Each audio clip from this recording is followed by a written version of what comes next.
y'all, today we're making Creole style quick beignets. These beignets do not require the use of yeast or choux pastry, but they are still deliciously light, flavorful, and a definite time saver when you're looking for a quick snack or when you have to whip up something for unexpected visitors. So let's get started. First, we need 2 cups of self-rising flour. We're going to sift the flour at least 2 times. I typically do my first sifting onto waxed or parchment paper because it's easier to transfer the flour for the second sifting. We are not adding any additional baking powder, and the only other salt we need is in the butter. So make sure you're using self-rising flour. Now, once we have our flour sifted, we're going to add 3 tablespoons of granulated cane sugar. This is not an overly sweet batter, and we'll be dusting with confectionery sugar prior to serving. Next, we want to add 2 teaspoons of fresh grated nutmeg. The fresh nutmeg is what takes these beignets over the top, so if at all possible, use freshly grated nutmeg. Now, let's move on to the liquid ingredients. So we're going to add 2 tablespoons of melted salted butter to 1 cup of whole milk, and then we're going to add 1 slightly beaten large egg. And you want to stir this to incorporate. And finally, you're going to mix in 2 teaspoons of vanilla extract.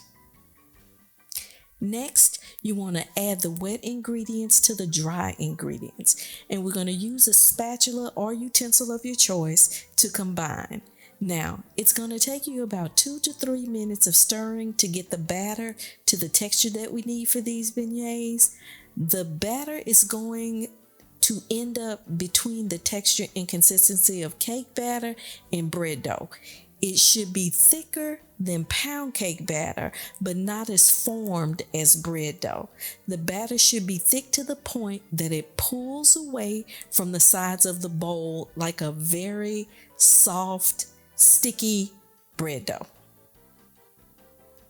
So just keep working with it and you'll get there, I promise. So you see how tacky it is, how the batter pulls away from the sides of the bowl, and how the batter sits in the bowl, similar to how a mound of raw bread dough would sit in a bowl.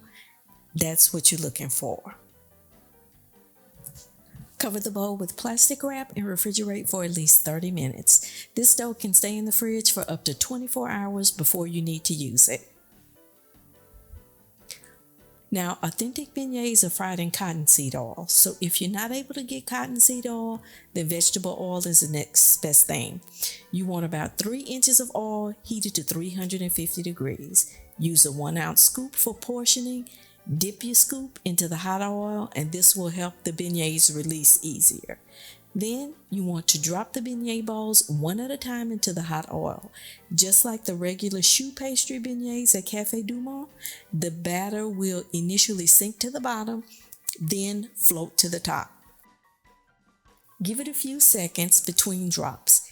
If you drop them one right behind the other, they tend to gravitate towards each other and stick together. I usually wait until the ball that I've dropped rises before I drop the next one. Now let's be honest, double beignets are never a bad thing, and I can promise you nobody is going to turn down a double-sized beignet. These beignets should fry for about 3 to 4 minutes, and you can see they'll pretty much turn themselves. Every now and again, you may have to give them a little bit of help. Now, once they fry to a beautiful golden brown, you want to remove them from the oil and drain them on paper towels. Now, while the beignets fried, let me give some insight into using confectionery sugar at home versus at Café Du Monde. Eating beignets heavily covered in sugar or dropped into a bag of sugar makes for a great NOLA vacation story. At home, though, we eat these treats sometimes up to 3 times a week. They make great after school and summertime snacks that are not only easy but economical to make. Can you imagine if we would eat that much sugar 3 or more times a week? Now, if sugar is your thing or you're serving these beignets for a special occasion, by all means, sugar it up. But homemade Creole beignets are lightly dusted with confectionery sugar after they've cooled a bit. Homemade beignets are best served warm, just like donuts. Another quick note is if you dust with the confectionery sugar right out of the oil, the heat from the oil is going to melt the sugar. Reapplying additional sugar over grease and melted sugar can cause the new sugar to clump and look really yucky. So lightly dust the warm beignets, understanding that light for me may mean heavy for somebody else.